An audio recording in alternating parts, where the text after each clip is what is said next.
Hey everyone, if you want to read messages without showing that you've seen them, this is perfect for you. Let's dive right into it. It's really easy and no tricks are required. Here's how to do it with the new update. Open Instagram and go to your main menu by tapping the 3 horizontal lines in the top right corner.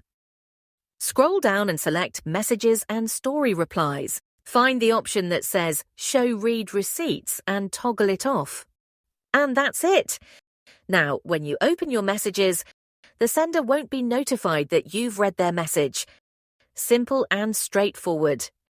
If you found this tip useful, drop a comment below if you want more life hacks or have any questions.